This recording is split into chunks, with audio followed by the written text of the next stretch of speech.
Hello and welcome. My name is Hannah Manjette, and I am a business strategy and planning expert. And I help businesses like yourself determine what your niche is, how to target people within that niche, and how to effectively execute a strategy and marketing strategy that works for you in an effective and strategic manner. It doesn't matter if you are thinking about starting a business or are in a business already and thinking about entering a new market or maybe offering a new product or service to a current market. I am here to help and assist you in that endeavor, and I do that through a variety of ways. So today we're going to be talking about what your target market is, or what it could be, what it might be. And we're going to be talking about how to identify your ideal client within that market, and then how to develop a meaningful marketing message so you can communicate with your market and ideal client effectively. We're also going to be talking a little bit about niche offerings and niche markets, which we'll touch on more tomorrow. So let me share my screen with you guys so you can see my presentation. All right. So finding hungry clients, which, we all want to find those really hungry, passionate clients that want help, that want our services, that want our products, that want to purchase what we're offering, right? That's why we started in business to begin with, because we were interested and passionate and knowledgeable about something and wanted to share it with the world. And sometimes the more difficult part is finding those people that could use our product and service, and finding those people that are willing to pay for it. So we are here to help with that. So we're going to identify your target market, your ideal client, and then develop a meaningful marketing message. And if you are thinking, oh my gosh, I don't know what a target market is, I don't know what an ideal client is, and I don't know anything about marketing, don't worry. We're here to learn. So it doesn't matter if you have a little bit of knowledge, a lot of knowledge, or no knowledge. We're here to learn, and we are here to start where we're at, wherever that is, and just grow and develop from there. So I touched on this a little bit, but a marketing plan is really just 3 steps. And a lot of it has to do with market research. I'd say about 80% of a successful product or service that is offered to a market, 80% of the work that goes into it needs to be market research. You really need to know if people are willing and able and interested in what you're offering, and then how much are they going to pay for it, and is it a viable option for you? Is it something you should go forward with, or should you reevaluate and maybe try something different? There's nothing worse than not doing enough market research, developing a product or service, and then bringing it to market and having it not be successful, because then you have to start all over, and you've already invested all these time and resources and possibly money into it. So that's why market research is so important. And I'm also going to be teaching you how to do a little bit of that as well. So we have our market research. You need to determine who it is you're marketing to. Who are those people, those segments of people you want to reach? That's your target market. And then within that, we have your ideal client. So who are those people that you just love working with, that you get up in the morning and you're like, oh my gosh, I can't wait to talk to so-and-so, and I can't wait to have that coaching call with so-and-so, or I can't wait to see this client at my business today. Who is that client that it doesn't feel like work, you just love working with, and it doesn't feel like work for you? That's who your ideal client is. And then we have to reach them, right? So we have to create a message that resonates with them, that identifies and kind of pulls at their pain points, what their obstacles are, what they're suffering from, what is causing them pain in their life. That message has to kind of press on those pain points. And then the marketing message, our meaningful marketing message, has to present how it is we can help them with that.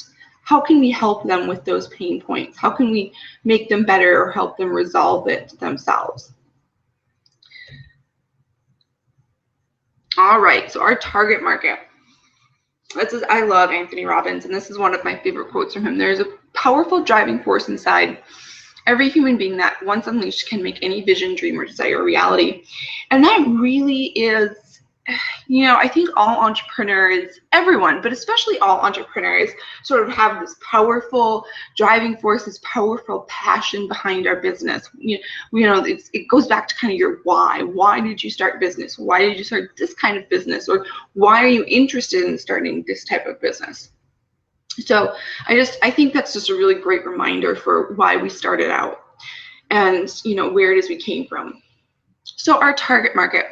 This is something that really takes a lot of time. And this also kind of ties in with market research, but you really want to spend a lot of time thinking about your target market. And I know a lot of people, and this was, myself included, a few years ago, I was thinking, I don't want to spend all this time on research and figuring out who I'm targeting. I just want to, hit the ground running and offer my service to the world and just, kind of spaghetti marketing almost, I like to call it. You just, you're throwing it at the wall and see what sticks. Well, unfortunately, and I can tell you from personal experience, that does not work very often. Sometimes you get lucky and it works, but most often it doesn't work. And you've, like I said before, wasted your time, wasted your money, and you're frustrated and you have to start all over again. So it really pays off to do some research and some investigating and thinking before you offer your product or service to the market. So your target market, who is it that you want to work with? Generally, as a group. And I'm going to talk about niches tomorrow a little bit, but I want to touch on it right now for a little bit, just because in this day and age in business, niche markets are really where you can make a lot of money. They're quite lucrative. It's easier and to be perceived as an expert in a niche market, and it's easier to become an expert more quickly.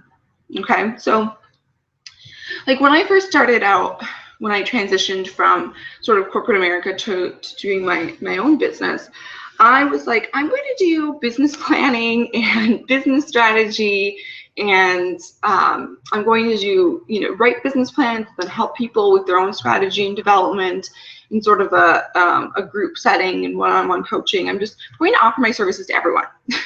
I was like, I'm going to offer my services to everyone that has a small business in America. And let me tell you, that really, it was not very effective. No one really knew who I was targeting because I wasn't targeting anyone. So someone would see my ad or see my Facebook page or a blog article I wrote, or they would see me online, and no one knew if I was the right person for them to work with, because I was not targeting anyone. I was targeting everyone. So, the age-old advice in marketing, if you target everyone, you target no one, is so true. And I, learned from my mistakes. That is definitely the case. So after some hard-learned lessons, I decided to go back to the drawing board, so to speak, and really hone in on who I wanted to work with. And, you can think back to people you've worked with for free or people you worked with for pay. It doesn't matter. Who have you had an exchange with, either, product or service of yours, and you just really, really loved working with them. And this kind of touches on your ideal client a little bit, but just think about who that person was. What industry were they in? Were they male or female? How old were they? What was their occupation? Sort of build a little, demographic profile of who are the people that you just really love working with and that you really have a good working relationship with. Chances are they probably have a handful of things in common. So if you build your demographic profile for, say, 3 or 4 clients that you really love to work with, that's great, because you'll be able to start seeing patterns. Maybe they're women, maybe they're men, maybe they're a combination of both, but maybe they work in the same industry, or maybe they're in the same age range, or maybe they have the same hobbies. Maybe it's, you like working with people who have a hobby of running marathons, for example, or doing triathlons. It's really about picking out those patterns and those commonalities within the people you really love working with. And if you're just thinking about starting a business and you haven't worked with anyone yet, that's okay. Because you can start thinking about who are the people that you've just maybe had casual encounters with. These were probably the people who sort of inspired you to start your own business, that have said, hey, you really helped me with this. I think you should start a business. You're great at it. Those kind of people who have said, you've helped me with X. You're really great at it. You should do this for a living. Those kind of people. You've had some sort of exchange with them that has been really effective, and you've really enjoyed it. So start thinking about those kind of people, and who makes them who they are. What makes them tick? What are their interests? What's their financial position? And what kind of disposable income do they have? You really want to build a complete profile of these people, and that is who is going to make up your target market. And like I said, you want to be specific. For example, instead of saying, oh, I'm going to target women who want to get fit, or women who want to lose weight. Okay, that is, we're kind of getting there. We're narrowing it down a little bit. We're not saying we're targeting everyone that wants to lose weight. You might want to segment it down to maybe 3 different areas.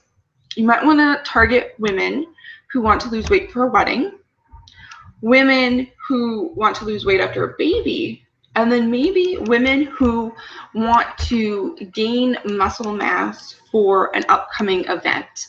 Maybe they're preparing for a marathon or a triathlon, or maybe they're preparing for it's like a strong woman competition, and they really want to build up that muscle mass. They want to get stronger and more fit.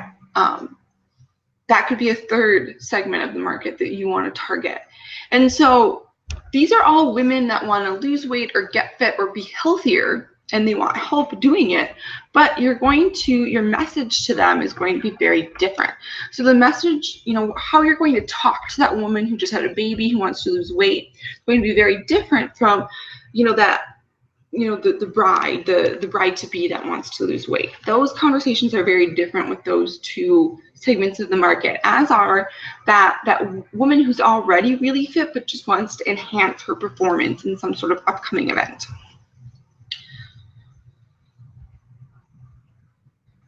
All right, so now let's talk about your ideal client. And you have to think a little bit about your ideal client when you are developing your target market. But once you develop sort of your overarching target market, as specific as we can get to at this point, you really want to start thinking about, okay, let's dig a little bit deeper in our ideal client, in those people who we really love to work with. Let's really dig. We have their demographic profile, their hobbies, their interests, their lifestyle, they're in the industry they work in, their disposable income. We have all of that, right? Because we developed it when we were identifying our target market. Okay, so now let's dig a little bit deeper with our ideal client. What are their pain points? What has brought them to this point of wanting assistance, wanting to purchase products or services to solve this problem? So, let's go back to that bride to be who wants to lose weight for her upcoming wedding. Her pain points might be, obviously looking good in the dress. It's just one day, but these pictures last a lifetime, right?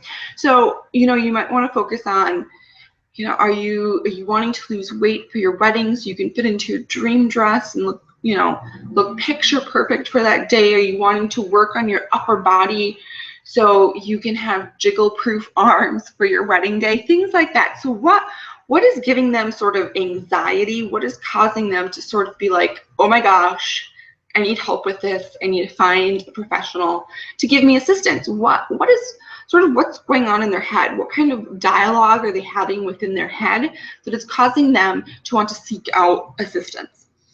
And so those are their pain points. So in your marketing message, you really want to start pressing on those pain points. and really honing in on them. I mean, and I don't mean you don't want to be insulting, certainly, although, you know, that, I guess that is a marketing tactic in itself. Some people sort of use that guerrilla marketing, that sort of insulting marketing tactics, and it works for some businesses, but I'd say the vast majority probably doesn't work with. So you have to be careful with your messaging. You know, you want to press on their pain points, but you certainly don't want to insult them. So you have to be, you know, just be cautious and be aware of that, because it's, you know, it can be a fine line. And so, you know, that's sort of the next step. So after we've developed their profile in our target marketing exercise, and we've identified maybe, you know, 2-3 segments that we want to target, then we go a little bit deeper with those ideal clients, the ones that we love working with, and start identifying their pain points. You know, what is bothering them? What obstacles are they trying to overcome, and why?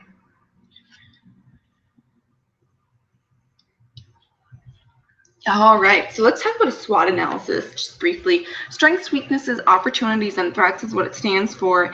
And this really just kind of, you know, it's an opportunity to look at yourself critically as a business owner, as an entrepreneur, and also look at your business critically, and then to also look at your competition and you know, what their strengths and weaknesses are.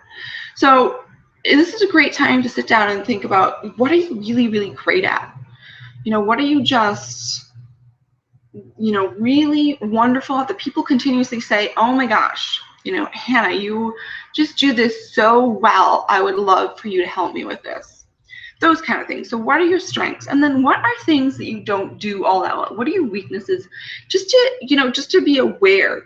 And this is maybe something that, you know, you don't want to focus on in your business. You know, we all have things in our business that we have to do that aren't necessarily great at. But when it comes to offering your products and services to your market, you really want to play to your strengths. You really want you want those products and services to highlight your strengths, not your weaknesses. So it's a good time to sit down and really just make a list. Make a list of your strengths and make a list of your weaknesses. And, you know, maybe ask a close friend, a business colleague, a significant other, a spouse, you know, to give you their input.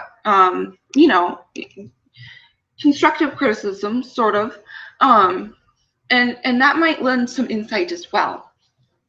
And then, what are your opportunities in the market? So you also want to think about your competition strengths and weaknesses as well. So look at yourself and then look at your competition, and then we kind of take so that's sort of a micro view of things, and then we kind of step back and take a big picture, a macro view of things, and we think about, what are the opportunities in the market for me? Where are there little pockets of people that are being underserved that I could really capitalize on and really move into that area and offer my product and service and you know, seize that opportunity? And then, what are your threats in the market? Where might you be a little bit vulnerable, and where might you want to just sort of use caution? And so that is a SWOT analysis, and it's really good to do that. I like to do a SWOT analysis about every 6 months. I do a SWOT analysis and a competitive analysis and an industry analysis within my business every 6 months. And when you're first starting out and you're new, you might want to do it more frequently, like maybe once a quarter, just to keep you fresh and keep you on top of things. And it helps keep you focused, and it helps you continuously work towards your goals. I think, you know, a lot of business owners who work on our business and in our business, we always start out with these wonderful goals and ambitions, and then, you know, once we're in the business doing the work, it's easy to lose track of those and not follow through. So when you know, even if you do it twice a year, but ideally quarterly, especially when you're first starting out in business, it helps to just be reminded of what those goals are and reminded of where we're going and why we're going there. It will help with the implementation of those goals. So now we have our meaningful marketing message. So remember, you know, most marketing errors in trying to be all things to all people. Like I said before, if you market to everyone, you market to no one. And you want to really take everything you've learned, and you'll probably want to go back and spend some time working through your target market, working through your ideal client's profile and their pain points. You probably really want to spend some time with that, and also doing your SWOT analysis. But once you've done that, you really want to take everything you learned about the market, about your ideal client, about yourself, and develop a meaningful marketing message. Sort of think about it as a commercial. It's about a 75 to 100 word, 30-second message, sort of like, your elevator pitch. You want to keep working at it, keep pecking at it until it packs a punch. Because you really want it, you want people to hear that and know who it is that you work with, what you offer, and why they should work with you. You really want it to be like, bam, okay. You want it to speak to your ideal client. So, this isn't something that you're going to sit down and, crank out in like 5 minutes. It's going to take a little bit, and that's okay. Like I said, 80% of effective implementation of products and services is sort of the background work, the research, the determining who it is you're working with and where they are and how you can reach them, those kind of things. So, don't be afraid to spend some time on this, because it really will pay off once you go to develop your service or your product and then bring it to market. And then I would just like to say thank you for being here and spending this time with me. It really is just my passion to see people work through these things and come up with a strategy, a product or service to offer their niche, their target market, working with their ideal clients. I love seeing it come all together and then seeing your dreams come true. It makes me very, very happy to see all of that come together and to see you realize your own dreams. So tomorrow we're going to dive into your niche offering a little bit more and sort of figuring out what your offering should be. What is it that your market really wants, and how to figure that out. So I will see you back here.